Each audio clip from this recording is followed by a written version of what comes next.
దైవజనులు వాక్యానికి ప్రసిద్ధపరచుండగా మరి చెప్పడం కొడుతూ దైవజనులు ఆహ్వానిస్తాం. అందరూ చెప్పడం కొడుతూ దైవజనులు సమయం ఈ సమయంలో దాసుబాబు గారు కూడా మరి వేదిక మీదకి రావాల్సిందిగా దేవనామంలో తెలియజేస్తున్నారు.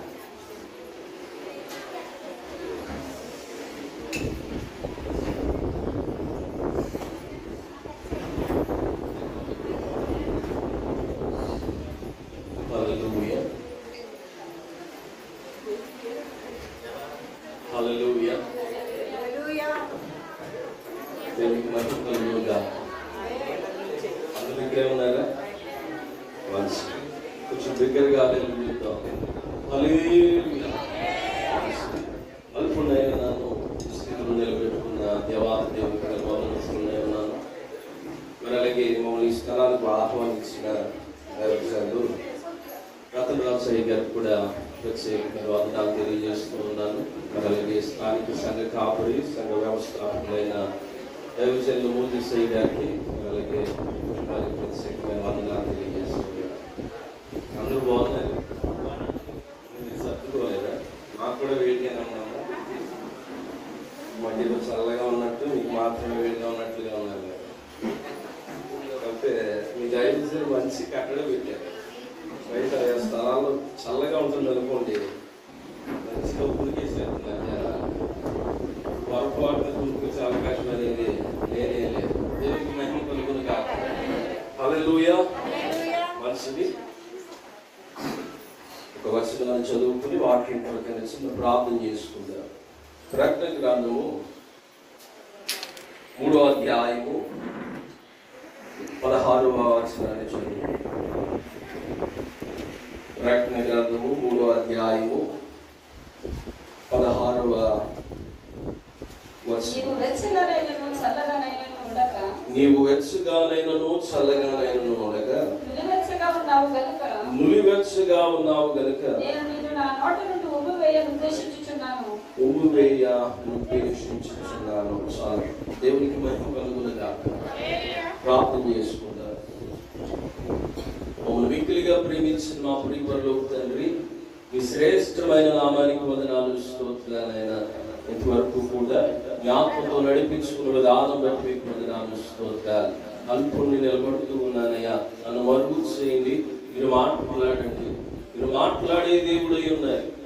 మానవ స్వరాన్ని ఇక్కడ మరుగు చేసి దైవికమైన మీ స్వరంతో మీరే మాట్లాడే మహిమ పొందమని యేసు నామంలో అడుగుచున్నాము తండ్రి. ఆమేన్. మరొకసారి అనుకున్నాను, నన్ను స్థితిలో నిలబెట్టుకున్న దేవాది దేవునికి నేను వందనాలు. మరి అలాగే ఎక్కువ వచ్చిన మీ అందరికీ కూడా మన ప్రభువును రక్షకుడైన యేసుక్రీస్తు వారి ప్రశస్త నామంలో వందనాలు తెలియజేస్తా ఉన్నారు. కొంతమంది చెప్పి కొంతమంది కోపంగా ఉన్నట్టు ఉన్నారు. ఈ వేడికి నాకు ఎటువంటి సంబంధం లేదమ్మా, నేను కూడా ఈ స్థలానికి కొత్తగానే చూసాను. మంచిది. వాక్యంలోకి వెళ్దాం.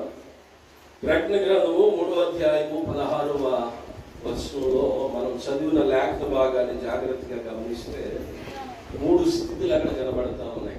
ఏ స్థితులు అంటే 3 స్థితులు కదా. ఏంటవి? వెచ్చగానైనను చల్లగానైనను నులివెచ్చగానైనను, ఇలా 3 స్థితులు అక్కడ మనకి కనబడుతూ ఉన్నాయి. ఆ 3 స్థితులకు తగినట్లుగా 3 వ్యక్తులను జ్ఞాపకం చేస్తాను. వారి జీవితాల ద్వారా మనల్ని మనము ఆకర్షించుకుంటున్నాం. మొదటిగా చూస్తే కనుక ఆది కాండము 3 మాటలు తెలియజేస్తారు. చెట్టు క్రింద ఉన్న వ్యక్తి, చెట్టు మధ్యలో ఉన్న వ్యక్తి, చెట్టు ఎక్కిన వ్యక్తి. చెప్పండి నాతో పాటు. చెట్టు క్రింద ఉన్న వ్యక్తి, చెట్టు మధ్యలో ఉన్న వ్యక్తి, చెట్టు పైకి ఎక్కిన వ్యక్తి. దేవునికి మహిమ కలుగునుగా. చూద్దాం. ఆది కాండము 3వ అధ్యాయము 1 నుంచి 3 వచనాలు చదువుకుంది. సర్పము యుక్తి గలదై ఉండెను. అది ఆ స్త్రీతో, ఇది నిజమా? ఈ తోట చెట్లలో దేని ఫలమునైనను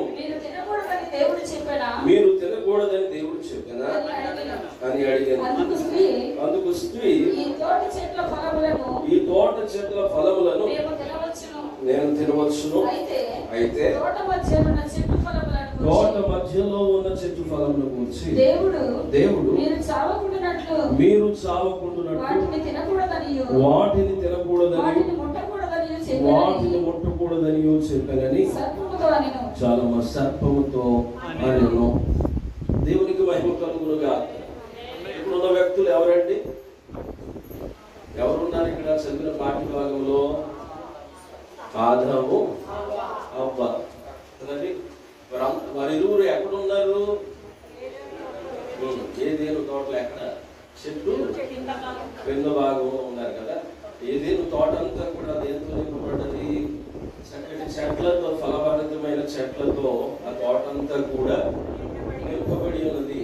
దేవుడు వారికి చక్కటి వాగ్దానాన్ని ఇచ్చాడు. ఆ చెట్లు ఫలాలు తిని చక్కగా ఏం చేయాలి? వారు ప్రభువుతో చక్కటి సహవాసం కలిగి ఉండాలి. అటువంటి సహవాసం కలిగి ఉండవలసిన వారు ఏం చేశారంటే, ఒక దినాన్న సర్పం వచ్చి చెప్తూ ఉంది అవ్వమ్మతో ఏమని, ఇది నిజమా అని చెప్తూ ఉన్నప్పుడు అవ్వమ్మ కొంచెం ఏం చేస్తా ఉంది? సందేహంలో పడ్డది. ఎందుకని సందేహంలో పడ్డదంటారు? కింద మాటలు చూస్తే కనుక 4వ వచనం చదువుతాం. అందుకు సర్పము మీరు చావనే చావరు, మీరు వాటిని తిని దినమున మీ కన్నులు తెరవబడిన నీవు మీరు మంచి చెడ్డలను ఎరిగిన వారే దేవతల వలె ఉందరని దేవునికి తెలియని స్త్రీతో చెప్పగా స్త్రీ ఆ వృక్షము ఆహారములకు మంచిదియు కన్నులకు అందమైనదియు వివేకమిచ్చు రమ్యమైనదనియు చూచినప్పుడు ఆమె దాని ఫలములో కొన్ని తీసుకుని తిని తనతో పాటు తన భర్తకును ఇచ్చెను. అతడు కూడా తినెను. దేవునికి మహిమ కలుగునుగా. హల్లెలూయా. కాబట్టి సర్పం వచ్చి చెప్పినప్పుడు అవ్వం ఏమన్నాలి? సాధారణంగా తినకూడదని చెప్పాలంటారా? నాగడమ్మా నా యజమాను లేడు, వచ్చాక ఆయనతో కూడా మాట్లాడి చెప్తాను అనాలి కదా. ఇది తినకూడదా, ఇది నిజమా అనేటప్పటికీ కొంచెం సందేహంలో ఉంది. తర్వాత మాట ఇది ఏమైపోతారంత సర్పం దేవదూతలాగా మారిపోతారంట. దేవుడికి మహిమ కలుగునుగా. మనకు కూడా 2 రెక్కలు వచ్చేదంటే అంత ఆనందంగా ఉంటుంది కదా. అవునంటున్నారు మీరు. దేవుడికి మహిమ కలుగునుగా. చక్కగా దేవదూతలు అయిపోతారు అనేటప్పటికీ అవ్వమ్మకి ఏమొచ్చేసింది? ఆశ కలిగింది కదా. ఆశ కలిగి తాను తిని తనతో పాటు ఎవరికి ఇచ్చేసిందంట? తన భర్త కూడా కొన్ని కార్యములు చేసినట్లుగా మనం చూస్తా ఉన్నాం. మానవ జీవితాల్లో మనం జ్ఞాపకం చేసుకుంటా ఉంటే మనుషుల యొక్క స్వభావం ఎలా ఉంటుందంటే, మీరు జాగ్రత్తగా సింపుల్ని గమనిస్తే ఇది చేయొద్దు అన్నాం అనుకోండి, మరి దృష్టి అంతా కూడా దేని మీద కేంద్రీకృతం అవుతుంది? ఏదైతే చేయొద్దు అన్నామో దాని మీదకే వెళ్తా ఉంటుంది. పిల్లలతో మనం చూస్తూ ఉంటాం కదా, అటు వెళ్ళొద్దురా అది ప్రమాదం అన్నారు అనుకోండి, పదే అటు వెళ్ళి చూస్తాడు.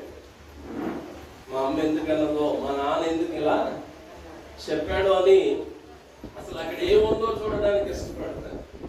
అలాగే దేవుడు ఆ తోటలో పెట్టి అన్ని తినండి అయ్యా, ఆ ఫలాన్ని మాత్రం ఉంటుంది అన్నప్పుడు రోజు గట్ట ఆ ఫలం ఎలా కనబడుతుందట? కన్నులకి ఎక్కువగా కనబడుతుందట.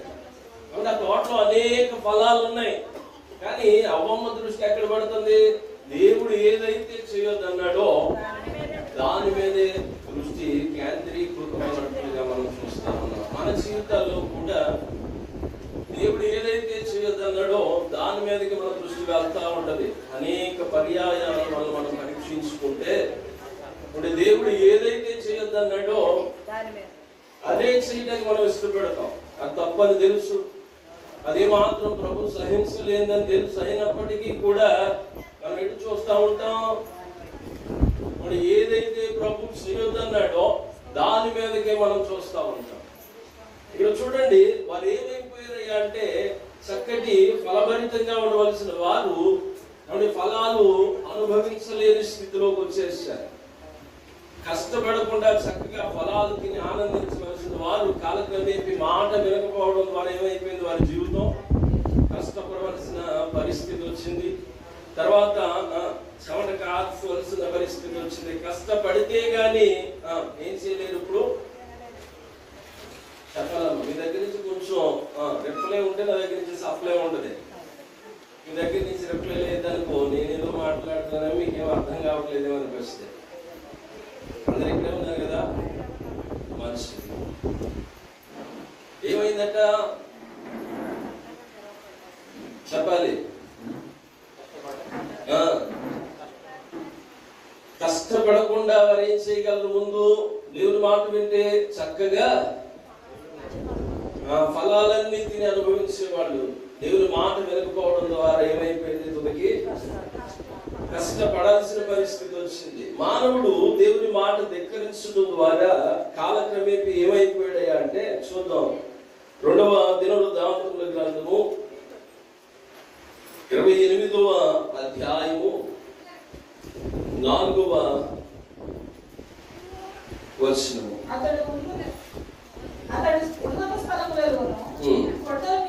కొండల మీద పచ్చని చెట్టు కిందను బలులు అర్పించుచు ధూపము వేయించు వచ్చెను. అందుచేత అతని దేవుడైన యెహోవా అతన్ని సిరియా రాజు చేతికి అప్పగించెను. సిరియాను అతన్ని ఓడించి అతని జనులలో చాలా మందిని చెరపట్టుకొని దమస్కునకు తీసుకొని పోయి అతడును ఇశ్రాయేలు రాజు చేతికి అప్పగింపబడెను. ఆ రాజు అతని లెస్సగా ఓడించెను. చాలా అతడు లెస్సగా ఓడించెను.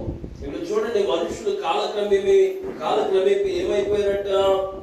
అతడు ఉన్నత స్థలంలోను కొండల మీద ప్రతి పచ్చని చెట్టు క్రిందను బలులు అర్పించుచు ధూపం వేయించు వచ్చాను. మాట వినకపోవడం ద్వారా కాలక్రమేపీ వారు ఏమైపోయారంటే దేవునికి దూరం అయిపోయారండి. ఇష్టానుసారమైన భక్తి చేయడం మొదలు పెట్టారు. కాబట్టి ఆజ్ఞ అతిక్రమమే మహాపాపముగా మనం చూస్తా ఉన్నాం కదా. వీళ్ళు ఏం చేశారు? మన ఆది తల్లిదండ్రులైన ఆదామవ్వలు ఏం చేశారు?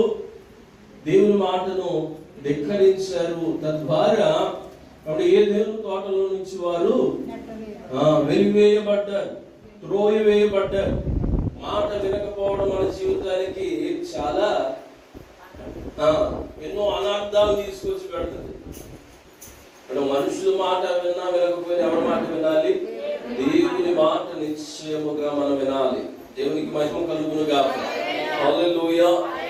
గలతీయులకు రాసిన పత్రికలు మనం చూస్తాం కదా. 5:1 చూస్తే మానవుడు ఏమైపోయాడు అనేది అక్కడ కనబడుతుంది. చూడండి ఒకసారి. ఈ స్వాతంత్రము అనుగ్రహించి క్రీస్తు మనలను స్వతంత్రులుగా చేసి కాబట్టి మీరు స్థిరముగా మరలా దాస్యమును కాడు క్రింద చిక్కుకొనకుడి. దేవుడు మనకి ఏమి ఇచ్చాడండి? చక్కటి స్వతంత్రాన్ని, స్వేచ్ఛను ఇచ్చాడు. ఏదైనా తోటలో ఆదామవ్వలకి దేవుడు ఏం చెప్పాడు? ఈ ఫలాలన్నీ తిని క్షేమంగా ఉండండి, ఒకే ఒక చెట్టు చూపించి దాన్ని ముట్టుకోవద్దంటే వీళ్ళు ఏం చేశారట? స్వతంత్రాన్ని దుర్వినియోగం చేసుకున్నారు కదండి. కొంతమంది అంటూ ఉంటారు, దేవుడు అసలు ఆ చెట్టు పెట్టకపోతే ఏమి లేదు, పాపం అనేది లేదు కదండి అంటారు. అలా అయితే మనం ఉదాహరణకు ఆలోచిస్తే చెరలో ఉన్న వ్యక్తి కూడా, చెరసాలలో ఉన్న వ్యక్తి కూడా పాపము చేయలేడు కదండి. ఒక వ్యక్తిని చెరలో బంధించామనుకోండి, ఆయన పాపం చేయగలడా? దొంగతనం చేయగలడా? వ్యభిచారం చేయగలడా? అబద్ధాలు మాట్లాడగలడా? కాబట్టి ఎటువంటి లోపపోకడు ఏది కూడా చెరలో ఉన్న వ్యక్తి మీద ప్రభావం చూపలేదు. కానీ దేవుడు మనల్ని చెరగా ఉంచడానికి ఇష్టపడలే. ఆయన ఏమి ఇచ్చాడు? మనకి స్వేచ్ఛని, స్వతంత్రాన్ని ఇచ్చాడు. కానీ మనం ఆ స్వేచ్ఛని ఏం చేస్తా ఉన్నాం? దుర్వినియోగం చేసుకుంటూ ఉన్నాం. అందుకే అదే గలతీయులకు రాసిన పత్రిక 5వ అధ్యాయము 13వ వచనం చూద్దాం ఒకసారి. సహోదరులారా మీరు స్వతంత్రులుగా ఉండుటకు పిలువబడింది. అయితే ఒక మాట, ఆ స్వాతంత్రము శారీరక క్రియలకు హేతువు చేసుకొనక ప్రేమ కలిగిన వారై ఒకరికొకడు దాసులై దేవునికి మహిమ కలుగునుగా. హల్లెలూయా. దేవుడిచ్చిన స్వతంత్రాన్ని మనం దేనికి వాడకూడదండి? శరీర క్రియలకు హేతు చేసుకోకూడదు. దేవుడు చక్కటి శ్వాస ఇచ్చాడు కదా, మంచి ఆరోగ్యం ఇచ్చాడు, బలం ఇచ్చాడు. నీ బలాన్ని తీసుకెళ్ళి మన ఇష్టానుసారంగా వాడేమనుకోండి, ఏమైపోతాం? నశించిపోతాం అండి. ఇప్పుడు ఎంతో బలవంతులు అనుకున్న వాళ్ళు ఏమైపోతా ఉన్నారు? పుట్టు రాలిపోయినట్లుగా రాలిపోతా ఉన్నారు. అప్పుడు చెప్పేవాళ్ళు 50 సంవత్సరాలు అని. ఏమైంది? 30 కూడా అనలేకపోతున్నా ఉన్నాం కదా. హార్ట్ అటాక్ ఎప్పుడు వస్తుందో, ఎప్పుడు పడిపోతున్నారో తెలియట్లేదు. అది కరోనా అనుకున్నాం, కరోనాని మించిపోయింది కదా. కాబట్టి వాళ్ళు చూసిన వారు రేపు ఉండట్లేదు. కనుక మన జీవితాన్ని మన ఆత్మీయ కోణంలో సార్థకం చేసుకోవాలంటే ఏం చేసుకోవాలి? శరీరాన్ని ప్రభువుకి సాధనాలుగా చేసుకోవాలి. దేవునికి మహిమ కలుగునుగా. హల్లెలూయా. చెట్టు కింద ఉన్నవాడు ఏమైపోయాడు? తుదకంటే దేవుని మాటను ధిక్కరించడం ద్వారా పాపంలోకి, లోకంలోకి వెళ్ళిపోయాడండి. తద్వారా ఏమైపోయాడు అంటే, ఆ కింద వచనాలు చూస్తే సమయం తక్కువగా ఉంది కాబట్టి ఆది కాండంలో మీకు చెప్పుకున్నాను. ఆ కింద వచనాలు చూస్తే దేవుడు ఏమన్నాడు? ఆ ఫలం తింటే మీరు చనిపోతారు అన్నాడు కదా. సాధారణ ఏముంది? మీరు చావరు అన్నది. ఏం జరిగింది? చనిపోయారా, బ్రతుకున్నారా? చనిపోయారా? ఆత్మీయంగా చనిపోయారు. ఆత్మీయంగా చనిపోయారు. శారీరకంగా బ్రతుకున్నా కూడా ఆత్మీయంగా ఏమయ్యారు? వాళ్ళు చనిపోయారు. చెట్టు క్రింద ఉన్నవాడు ఏమయ్యాడు? ఆత్మీయంగా చనిపోయాడు. రెండో వ్యక్తి దగ్గరికి వెళ్తా ఉన్నాను. ఎవరన్నా చెప్పగలరా? చెట్టు మధ్యలో ఉన్న వ్యక్తి ఎవరన్నా చెప్తే కనుక ఐడియా నుంచి దైవం చేయడం మీ మంచి విషయమని చెప్తారు. చెప్పదా? చూద్దాం. 2 సమూయేలు గ్రంథము 18వ అధ్యాయము. 2 సమూయేలు గ్రంథము 18వ అధ్యాయము 9-10 వచనాలు. అబ్షాలోము కంచెరగాడిద మీద ఎక్కిపోవచ్చు దావీదు సేవకులను ఎదురాయి. ఆ కంచెరగాడిద యొక్క గొప్ప మస్తకి వృక్షం యొక్క చిక్కు కొమ్మల క్రిందికి పోయినప్పుడు అతని తల చెట్టుకు తగులుకొనినందున అతడు ఎత్తబడి ఆకాశమునకును భూమికి మధ్యను వేలాడుచుండగా అతని క్రిందనున్న కంచెరగాడిద సాగిపోయాడు.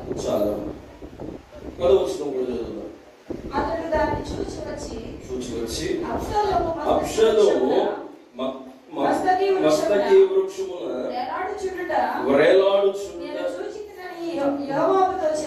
నేను చూచితినని యోవాబుతో చెప్పినప్పుడు యోవాబు నీవు చూచి ఉంటివే నీవు అతని కొట్టకపోతువేమి, నీవు అతని చెప్పిన 10 తులముల వెండియు ఒక నడికట్టును నీకు ఇచ్చి ఉందనని తనకు సమాచారం చెప్పిన వారితో అనెను. చాలా సమాచారం చెప్పిన వారితో అనెను. దేవునికి మహిమ కలుగునుగా. హల్లెలూయా. ఇప్పుడు మధ్యలో ఉన్న వ్యక్తి ఎవరు? రెట్లేవా మీరు? అబ్షాలోము ఏం చేస్తా ఉన్నాడట?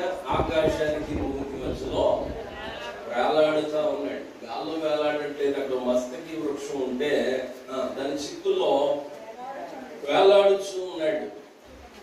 చూడండి, ఈ అబ్షాలోము గురించి మనం ఆలోచన చేస్తే చాలా కరుపు కలిగిన స్వభావం అండి. మంచి కోపం కలిగినోడు, రౌద్రం కలిగినోడు. బైబిల్ గ్రంథం చెప్తూ ఉంది, అబ్షాలోము శారీరపరంగా చూస్తే ఆయనంత సౌందర్యవంతుడు లేడట. ఎలా ఉన్నాడు? శారీరపరంగా చాలా సౌందర్యంగా ఉన్నాడు. కానీ ఆత్మ సంబంధంగా మనం చూస్తే ఆయన స్వభావాన్ని బైబిల్ గ్రంథంలోనే చూద్దాం. అదే 2వ సమూయేలు గ్రంథము 13వ అధ్యాయము 26-27 వస్తున్నాడు. అయితే దావీదు వెళ్ళనొలక అబ్షాలోమును దీవించి పంపగా అబ్షాలోము నీవు రాకపోయిన ఎడల అమ్నోను నాతో కూడా వచ్చినట్లు అమ్నోను నాతో కూడా వచ్చినట్లు సెలవిమ్మని రాజుతో మనవి చేశాను. అతడు నీ యొద్దకు ఎందుకు రావాలని రాజు అడుగగా అబ్షాలోము అతని బతిమాలినందున రాజు అమ్నోనును తన కుమారులందరూ అతని యొద్దకు పోవచ్చునని సెలవిచ్చాను. చాలు. దేవునికి మహిమ కలుగును గాక. హల్లెలూయా.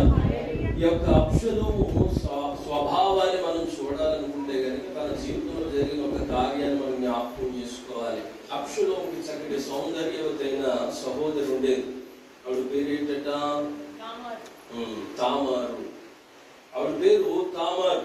అయితే దావీదుకి అనేక మంది భార్యలు ఉన్నారు, అలాగే అనేక మంది పిల్లలు, కుమారులు కూడా ఉన్నారు. అయితే ఈ తామారును యొక్క అమ్నోను అనేవాడు మోహించాడండి.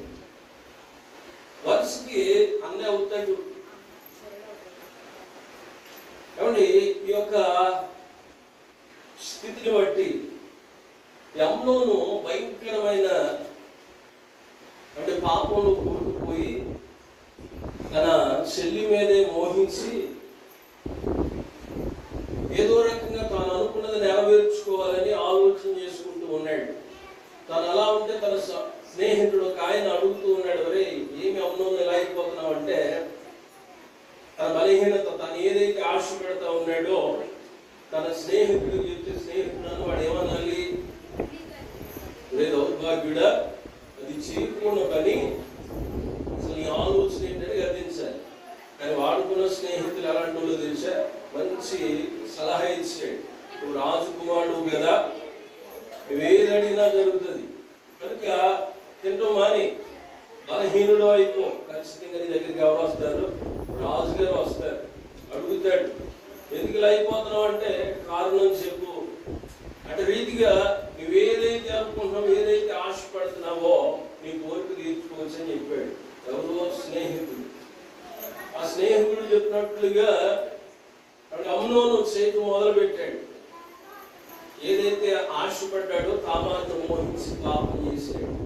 తామారు ఎవరి సహోదరి? అబ్షలోము సహోదరి. తర్వాత తెలిసింది అబ్షలోముకి, ఇది అమ్నోను ఇలా చేశాడు నీ సహోదరిని అని తెలిసినప్పుడు చాలా కోపించి 2 సంవత్సరాలు అమ్నోనుతో మాట్లాడలేదట. పగ పెంచుకున్నాడండి. అవకాశం ఎప్పుడు వస్తుందో చూస్తా ఉన్నాడు. అవకాశం వచ్చింది. ఏంటంటే అవకాశం, అబ్షలోము యొక్క మంద బొచ్చు కత్తిరించే సమయం వచ్చింది. ఇశ్రాయేలీలో ఒక ఆచారం ఉంది.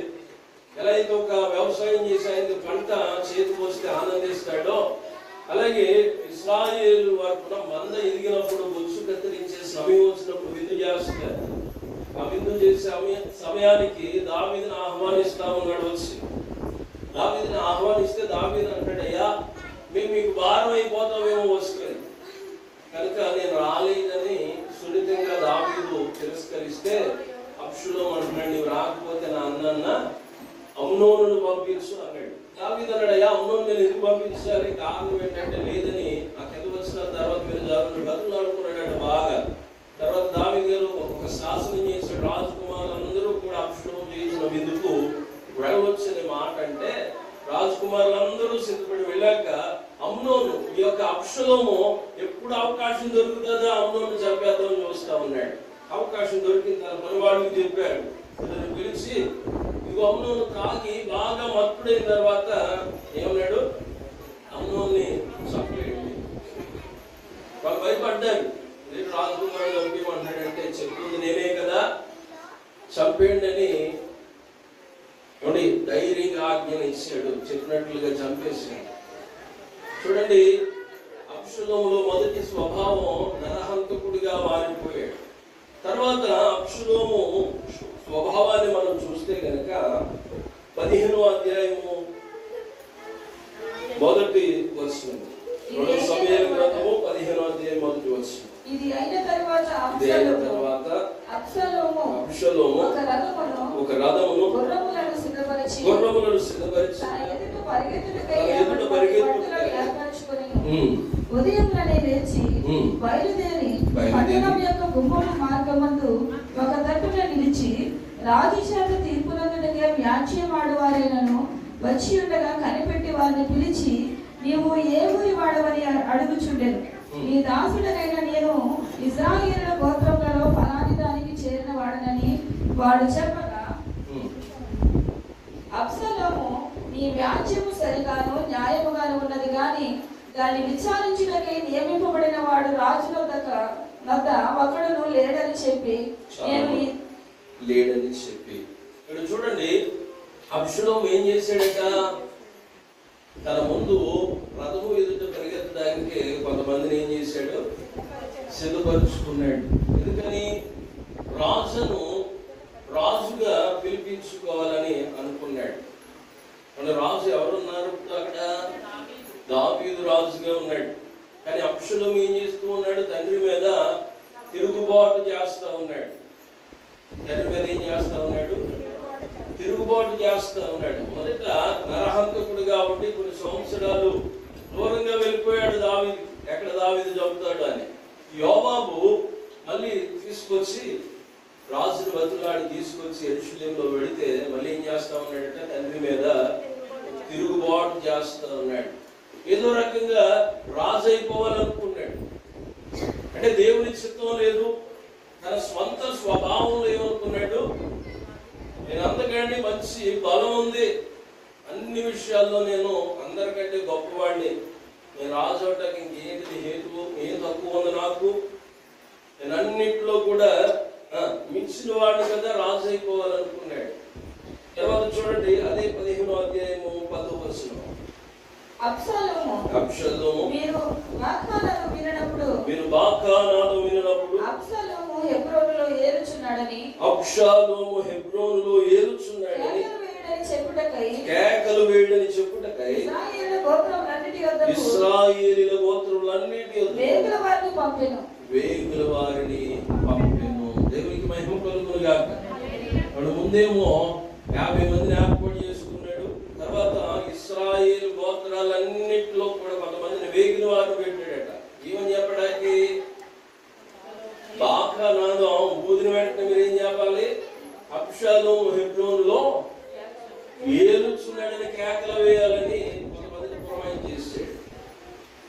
ఇవన్నీ కూడా దేవుని చిత్తంలోనూ తండ్రి ప్రణాళికలో జరుగుతున్నాయా? లేదు. తనకు తానుగా రాజు అయిపోవాలనుకున్నాడు. మొదట హత్య చేశాడు. తర్వాత ఏం చేస్తా ఉన్నాడు? తండ్రి మీద తిరుగుబాటు చేస్తా ఉన్నాడు. ఇంకా ఈ అబ్షాలోము యొక్క భయంకరమైన స్వభావాన్ని చూపించి ముందుకు వెళ్తాను. అదే 2వ సమూయేలు గ్రంథం 16వ అధ్యాయము 22వ వచనం. కాబట్టి మేడ మీద వారు అబ్షాలోమునకు గుడారం వేయగా ఇశ్రాయేలీయులందరికీ తెలియనట్లుగా అతడు తన తండ్రి ఉపపత్నులను కూడెను. చూడండి, ఈ యొక్క అబ్షాలోము యొక్క భయంకరమైన స్వభావం, అబ్షాలోము తిరుగుబాటును బట్టి దేవుని చేత అభిషేకించబడిన దావీదు కూడా అరణ్య పాలైపోయాడు. ఎక్కడికి వెళ్ళిపోయాడు? అడవిలోకి వెళ్ళిపోయాడు. ఎందుకని? తిరుగుబాటు చేసింది ఎవరు? బయటోళ్ళు కాదు, సొంత కుమారుడే తండ్రి మీద తిరుగుబాటు చేసి. కాబట్టి దినాలు ఎలా ఉన్నాయి? కాబట్టి పరిస్థితులు ఏమంటారా? సొంత కుమారులు ఏమంటున్నారు? నాది ఎంతో నాకు ఇచ్చే, నాది నాకు ఇచ్చే, నా బ్రతుకు నేను బ్రతుకుతానండి. కొంతమంది కావాలని తల్లిదండ్రులు తీసుకెళ్ళి ఏం చేస్తున్నారు? ఓల్డేజ్ హోమ్లో చేర్చేస్తున్నారు. చక్కగా వారు చక్కటి స్థితిలో సెటిల్ అయ్యి అగ్రగామి దేశాలైన అమెరికా, ఆస్ట్రేలియా ఇటువంటి ప్రాచుర్యం పొందిన దేశాల్లో వారు చక్కగా వెల్ సెటిల్ అయ్యి తల్లిదండ్రులు ఏం చేస్తున్నారట? ఓల్డేజ్ హోమ్ లో జాయిన్ చేసేస్తా ఉన్నారు. ఎంత కావాలంటే అంత మొత్తం వారిని జాగ్రత్తగా చూసుకోవాలి. కానీ పెంచిన పిల్లలు చక్కగా చదివిస్తే తల్లిదండ్రులు వారికి ఏమయ్యారు? భారం అయిపోయారండి. ఇక్కడ సొంత కుమారుడే దావీదు మీద ఏం చేస్తా ఉన్నాడు? తిరుగుబాటు చేస్తా ఉన్నాడు. కాబట్టి బయట వాళ్ళతో గొడవలు అనుకుంటే ఎవరికైనా చెప్తాం, ఇంట్లో వద్దే గొడవలు అయితే ఎవరికి చెప్పుకుంటాం? ఇప్పుడు బాగుంటుందా? ఏ పెంపకం అనేది నా పిల్లల్ని ఎలా పెంచావు అంటారు. నలిగిపోతూ ఉన్నాడు ఎవరు? దావీదు. ఇలా నలిగిపోతూ కూడా ఎవడు తండ్రికి ఒక దృఢమైన నిర్ణయం తీసుకోలేదు. చూస్తే దావీదు గురించి చెప్పబడుతున్న మాటను మనం గమనిస్తే మొదటి రాజుల గ్రంథము 1వ అధ్యాయము 6వ వచనం చూస్తే, మొదటి రాజుల గ్రంథము అతని తండ్రి నీవు ఇలాగూ యాల చేయుచున్నావని అతని చేత ఎప్పుడునో విచారించి అతనికి నొప్పి కలుగ చేయలేదు. చాలా దేవునికి మహిమ కలుగునుగాక. దావీదట తన కుమారుడు ఎప్పుడు ఎందుకు ఇలా చేస్తున్నామని బాధ పెట్టడానికి ఇష్టపడలేదండి. కాబట్టి కొంతమంది తల్లిదండ్రులు ఇలాగే ఉంటారు కదా. ప్రాముఖ్యంగా గుడి దేశంలో ఉన్న తల్లిదండ్రులు జ్ఞాపకం చేసుకుంటే పిల్లలు ఏదడిగితే అది ఇచ్చేస్తున్నారు. ఏదడిగితే అమ్మా 10వ తరగతి అయిందని కానీ ఏం చేస్తున్నారు? బయటకొని ఇచ్చేస్తున్నారు. మంచిగా తిరిగాడు 20 సంవత్సరాలు అవ్వకముందే ప్రేమ దోమాన్ని ఏం చేస్తా ఉన్నాడు? సామాన్య తీసుకొస్తున్నాడు. 20 సంవత్సరాలు పెళ్లి అయిపోతా ఉంది, 25 సంవత్సరాలు విడాకులు కూడా అయిపోతా ఉంది. ఈ పనులందరూ ఎవరయ్యారంటే వారి తల్లిదండ్రులు ఎక్కడ ఉంటున్నారట? గల్ఫ్ దేశాల్లో ఉంటున్నారని అందరికి మంచి బిరుదు కూడా ఇస్తున్నారు ఈ మధ్యలో. కనుక మన ప్రేమ మన పిల్లలు ఏం చేయకూడదు? పాపం వైపు నడిపించుకోవాలి. ఈ ప్రేమ వారిని ఏం చేయకూడదు? పాపం వైపు నడిపించకూడదు. దావీదులో కనబడుతున్న లోపం పిల్లలు తప్పు చేస్తుంటే ఏంటి పరిస్థితి, ఎందుకు ఇలా అయిపోయారని ఎవరిదే కూడా దావీదు అన్నాడు ప్రశ్నించలేదంటే మనకి నొప్పి కలిగించలేదని చాలా స్పష్టంగా బైబిల్ గ్రంథం చెప్తూ ఉంది. మీ పిల్లలకు మీరు నొప్పి కలిగిస్తున్నాడా? మీ దగ్గర నుంచి వచ్చే మాట ఏంటో తెలిసి మేము ఎన్నో బాధలు పడ్డామంటే మాకు చదువులు లేవు, వారు ఏది అడిగినా ఇచ్చేస్తున్నారు. ఇచ్చేది తర్వాత వాళ్ళే మీకు ముళ్ళుగా మారిపోతారు, వారే మిమ్మల్ని గాయపరుస్తారు. ఇప్పుడు కొంచెం బాధగా ఉన్న మీరు వారిని గాయపరిస్తే వారు లోబడే పిల్లలు కదా ఏమవుతారు? ఏం చేస్తారు?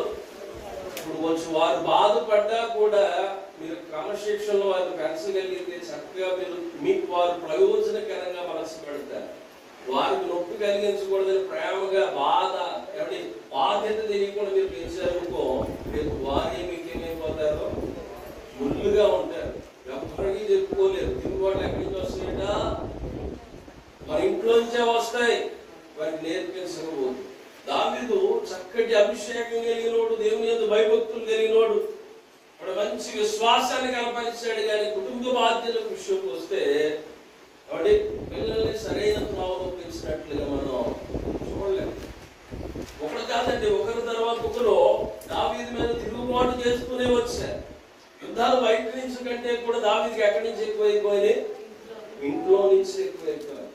ఈ యొక్క మధ్యాహ్న కాలం మనం పరీక్షించుకోవాలి. మన సమస్యలు బయట నుంచి వస్తున్నాయా మనకి, లేకపోతే మన గృహంలో నుంచి మన మీదకి సమస్యలు వస్తున్నాయా? మన అప్షణం ఏమైపోయాడట? తిరుగుబాటు చేసిన వ్యక్తిగా కనబడతా ఉన్నాడు. అప్పుడు నేను రాజు అవ్వలేదు కనుక అప్పుడు ఇశ్రాయేలీయుల దగ్గర నుంచి ఎక్కడ నాకు గుర్తింపు రాలేదని దావీదు అరణ్యానికి వెళ్ళిపోతూ కొంతమంది ఉపభక్తులను ఇంటికాడ పెడితే వాడు బహిరంగంగా వారితో పాపం చేస్తున్నాడట. ఎందుకని? ఇశ్రాయేలీయులు ఈ రకంగా నన్ను గుర్తిస్తారు. ఇగో దావీదు భార్యలతో ఉన్నాడు అప్షలోం అని ఈ రకంగా నన్ను గుర్తిస్తారని ఒక చెడు ఆలోచనతో ముందుకు వెళ్తా ఉన్నాడు. మూడో వ్యక్తి దగ్గరికి వస్తా ఉన్నాను. సమయం పరుగులు పెడతా ఉంది. మొదట ఎవరు అనుకున్నాం? మొదలైన లైన్లుగా మధ్యలో ఉన్నది చెప్పండి. నేను ప్రారంభంలోనే చెప్పాను కదా, మీ దగ్గర నుంచి ఏముండాలి? రెప్పులే ఉండాలి. మామూలు చెప్తారు చూడండి ఒకసారి. మొదటి మాట ఏమన్నాను? షార్ప్గా ఉన్నారో చెట్టు క్రింద ఉన్నవాళ్ళు. రెండో మాట మీరు చెప్తారు. షార్ప్గా ఉన్నారండి, చెట్టు మధ్యలో ఉన్నవాళ్ళు. మూడో వ్యక్తి దగ్గరికి వెళ్తున్నాను. చెట్టు ఎక్కిన వ్యక్తి మనందరికి సుపరిచితుగా ఆయన. లూకా సువార్త 19వ అధ్యాయము 4వ వచనాన్ని చదువుతాం. లూకాసు వార్త 19వ అధ్యాయము 4వ వచనం. అప్పుడు యేసు ఆ త్రోవను రానై ఉండెను గనుక అతడు ముందుగా పరిగెత్తి ఆయనను చూచుటకు ఒక మేడి చెట్టు ఎక్కెను. చాలు మేడి చెట్టు ఎక్కెను. దేవునికి మహిమ కలుగునుగా. హల్లెలూయా. అంటే ఇక్కడ మేడి చెట్టు ఎక్కుతుంది ఎవరు? జక్కయ్య. అది మామూలు అండి, మంచి ట్యాక్స్ కలెక్టర్ గా ఉన్నాడు. దారిని పోయి కూడా ఎవడో చెట్టు ఎక్కితే బాగలేదు, ఆయనకి ఏదో పట్టించి చెట్టు ఎక్కుతున్నారు అనుకోవచ్చు. ఎన్నడు దాకా అందరి దగ్గర ఆ పన్ను నీ పన్ను ఇంటి పన్ను ఆ పన్ను ఈ పన్ను వసూలు చేసినాడు. దారి మధ్యలో ఏం చేస్తున్నాడు? చెట్టు ఎక్కేస్తున్నాడు. అందరూ అపహాస్యం చేసుకుంటారంటారా? అనేక మాటలను ఉంటారు. ఏమైంది వీడికి ఎక్కువ సంపాదించి పిచ్చి పెట్టేసినట్టు ఉందో చెట్లు ఎక్కేస్తున్నాడో అది అనేక రీతులుగా అపహాస్యం చేసి ఉంటారు. కానీ అవేవి వినకుండా ప్రక్కన పెట్టి తన గురి ఒకటే, ఏంటంట? యేసయ్యను చూడాలి. అనేక మంది చెప్పారు ఆయనకి, ఇదిగో యేసట ఆయన నీడపడితే అనేక మంది స్వస్థత పొందుకుంటా ఉన్నారు. ఆయన ఎవరి గురించి ప్రార్థన చేస్తే వారికి విడుదల వస్తా ఉంది. కనుక నేను కూడా ఆయన్ని చూడాలనుకున్నాడు. అయితే ఆయనకు ఒక బలహీనత ఉంది. ఏంటంట? గుడ్డివాడైపోయాడు. గుడ్డివాడు అయిపోయాడు కదా, ఇంకా నా వల్ల కాదని విడిచిపెట్టేసాడా? ఏం చేశాడు? చెట్టు ఎక్కేసి. అంటే కొంతమంది చెప్తా ఉంటారు, అమ్మ మందిరానికి ఎందుకు రాలేదంటే, కొంతమంది మహాగనులు ఉంటారు. తాళపూటండి అయ్యారు. ఏం చేసిందంటే తాళపూటని మందిరం మానేసి. ఇంకా గొప్పళ్ళు ఉంటారు, చుట్టాలు వచ్చారండి, ఏం చేశారట? ఇక్కడ ఎందుకు ఆ కారణాలు ఉండవు కదా. ఇక్కడ ఏం చెప్తారు? ఒక్కల వారమే సెలవండి, షాపింగ్కి వెళ్ళామంటారు. మీకు కొనవలసిన 5 దినాలు కాస్త వేసిన 10 దినాలు వెళ్ళిపోతారు. ఏది మానేసి వెళ్తున్నారు మీరు? మందిరం మానేసి వెళ్తున్నారు. ఎక్కడికి? లోకంలోకి. జక్కీకి కూడా బలహీనత ఉందండి. ఆ బలహీనతను బలంగా మార్చుకున్నాడు. మధ్యాహ్న కాలంలో నీ బలహీనతలో బలంగా మార్చుకుంటున్నావా?